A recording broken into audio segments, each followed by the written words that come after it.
नमस्कार, हिमाचल अभी अभी .com का रेडियो बुलेटिन सुन रहे हैं आप। मैं हूं आपके साथ नेहा गुप्ता। शाम के इस बुलेटिन में हम बात करेंगे प्रदेश भर की अहम घटनाओं के बारे में, लेकिन सबसे पहले नजर डालेंगे सुर्खियों पर। शिक्षा मंत्री बोले, कोरोना से हालात बेहतर हुए तो 4 सितंबर के बाद खुल सकेंगे स्कूल।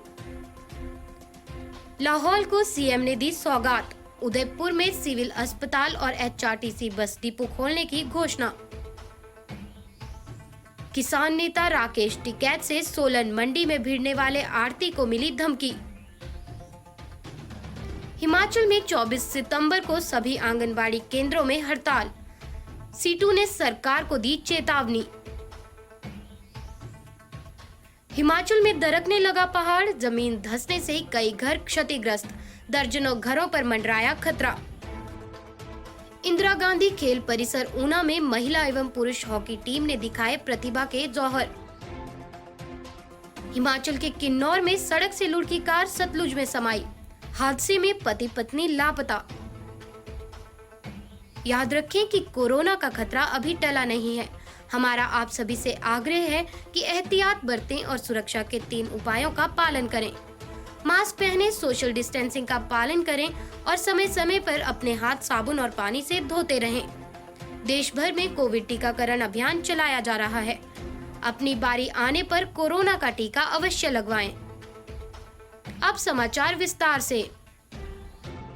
आपके स्वास्थ्य का प्रहरी श्री बालाजी हॉस्पिटल, कांगड़ा, हिमाचल। शिक्षा मंत्री गोविंद ठाकुर ने कहा कि कोरोना से हालात बेहतर हुए तो 4 सितंबर के बाद स्कूल खोलने पर विचार किया जाएगा। इसके लिए 4 सितंबर को रिव्यू बैठक आयोजित की जाएगी। मनाली के सर्किट हाउस में पत्रकारों से बातचीत में उन्होंने कहा कि अभी तक 18 साल से कम आयु के युवाओं व बच्चों को वैक्सीन नहीं लगी है, लेकिन दूसरी तरफ 18 साल से ऊपर वालों को 100% वैक्सीनेशन लग चुकी है, जो हिमाचल की एक ऐतिहासिक उपलब्धि है। कांग्रेस द्वारा पुस्तक घोटाले पर लगाए गए आरोप पर ठाकुर ने कहा कि कांग्रेस हताश और निराश है। घोटाला करना कांग्रेस की पुरानी आदत है। जितनी पारदर्शिता भाजपा सरकार के दौरान की जा रही है, उतनी पारदर्शिता कांग्रेस सरकार में नहीं हुई है। पहली बार 4 राष्ट्रीय समाचार पत्रों में विज्ञापन दिया गया है और 863 लोगों ने टेंडर प्रक्रिया में भाग लिया है, जो अपने आप में एक रिकॉर्ड है। 12 सदस्यों की कमेटी के द्वारा टेंडर प्रक्रिया की जांच की गई है।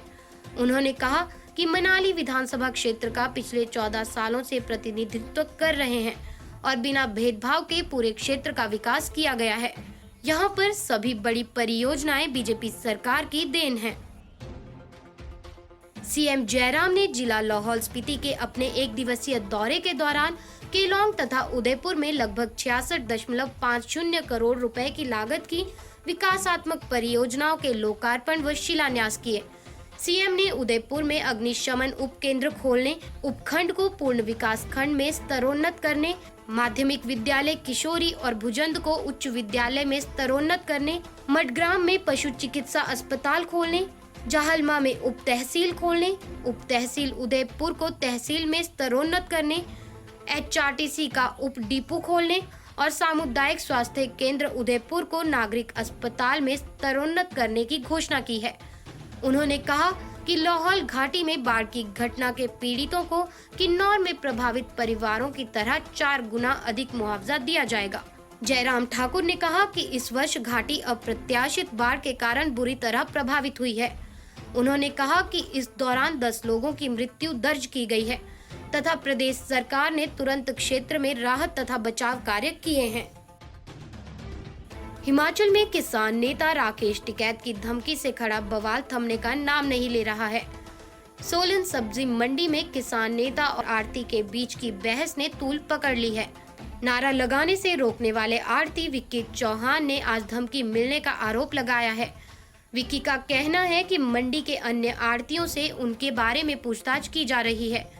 उन्होंने आरोप लगाया है कि मंडी में राकेश टिकैत के साथ पहुंचे लोग इसमें शामिल हैं, जो कि हिमाचल के पांवटा साहिब से संबंध रखते हैं।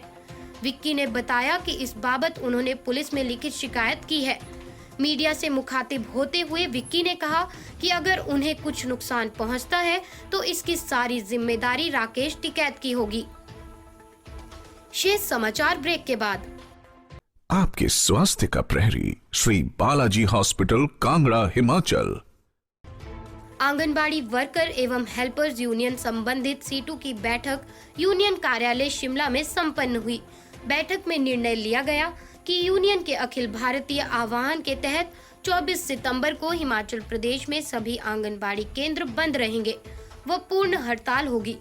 यूनियन अध्यक्षा नीलम जसवाल ने बैठक की जानकारी देते हुए कहा कि कर्मियों की मांग को लेकर यूनियन 24 सितंबर को देशव्यापी हड़ताल करेगी।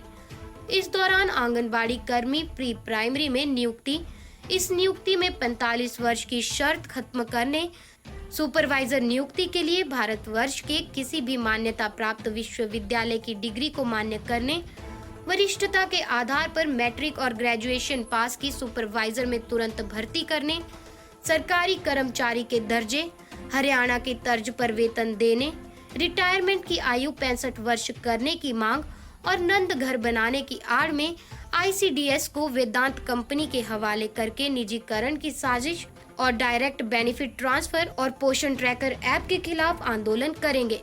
इसके अलावा प्रोजेक्ट स्तर पर भी प्रदर्शन किया जाएगा। हिमाचल में भारी बारिश के बाद प्रदेश के पहाड़ दरकने लगे हैं। ऐसा ही एक पहाड़ मंडी जिला के बल्ह उपमंडल के तहत आने वाले कोटी गहरी गांव में है। ये पहाड़ी अब दरकने लगी है, जिस कारण 1 दर्जन घरों पर खतरा मंडराने लगा है। पहाड़ी दरकने के कारण गांव की विद्या देवी, ताराचंद, संजू, बल्लू राम, बिट्टू राम, धर्मी देवी और पंकज कुमार के घर इसकी जद में आ गए हैं। अभी विद्या देवी का रसोई घर और शौचालय, जबकि संजू की गौशाला क्षतिग्रस्त हो गई है। विद्या देवी अब घर के बरामदे में रसोई घर चला रही हैं। विद्या देवी ने बताया कि शुक्रवार की रात को जब जोरदार बारिश हो रही थी तो उसकी रसोई की जमीन पर दरारें आने लग गई। देखते ही देखते दरारें बढ़ गई। उन्होंने बताया कि लोगों ने रात जागकर बिताई है और अगली सुबह देखा तो जमीन 1 फुट से भी अधिक धंस गई थी। अभी भी ये परिवार खतरे के साए में रहने को मजबूर हैं। प्रभावितों ने प्रशासन और सरकार से प्रभावितों को उचित मुआवजा अदा करने और पुश्तैनी गुरुद्वारे को भी उचित मुआवजा अदा करने की गुहार लगाई है। आज प्रदेश भर में राष्ट्रीय खेल दिवस मनाया जा रहा है। हॉकी के जादूगर मेजर ध्यानचंद की याद में रविवार को ऊना में युवा सेवाएं एवं खेल विभाग की तरफ से इंदिरा गांधी खेल परिसर के एस्ट्रोटर्फ मैदान पर हॉकी के महिला और पुरुष वर्गों के मुकाबले करवाए गए। इस दौरान जिला युवा सेवाएं एवं खेल अधिकारी कुलदीप शर्मा ने बतौर मुख्य अतिथि शिरकत की, जबकि हॉकी कोच आशीन सेन कार्यक्रम में बतौर अध्यक्ष मौजूद रहे। इस मौके पर खेल अधिकारियों ने युवाओं को खेलों में बढ़ चढ़कर भाग लेने और जिला और प्रदेश का नाम अंतर्राष्ट्रीय पटल पर रोशन करने की प्रेरणा दी। कार्यक्रम की शुरुआत मेजर ध्यानचंद के चित्र पर पुष्प अर्पित कर किया गया। इस दौरान लड़कों और लड़कियों के अलग अलग वर्ग के 2 मुकाबले करवाए गए। इस प्रतियोगिता में खिलाड़ियों के अभिभावक भी मौजूद रहे, जिन्होंने खिलाड़ियों का हौसला खूब बढ़ाया। हिमाचल के किन्नौर जिला में एक दर्दनाक सड़क हादसा हुआ है। इस हादसे में कार में सवार पति पत्नी लापता बताए जा रहे हैं। हादसा किन्नौर जिला के भावानगर के पास हुआ है। हादसे में कार सड़क से लुढ़क कर सतलुज नदी में जा समाई है। हादसे के बाद से कार और उसमें सवार दंपत्ति का अभी तक कोई सुराग नहीं मिल पाया है। वहीं हादसे की जानकारी मिलते ही पुलिस प्रशासन के अलावा CISF के जवान मौके पर पहुंच गए हैं और सर्च अभियान शुरू कर दिया गया है। बताया जा रहा है कि गाड़ी लगभग 100 मीटर गहरी खाई में जा गिरी है। पुलिस प्रशासन और स्थानीय लोग कार सवारों की तलाश में जुटे हुए हैं।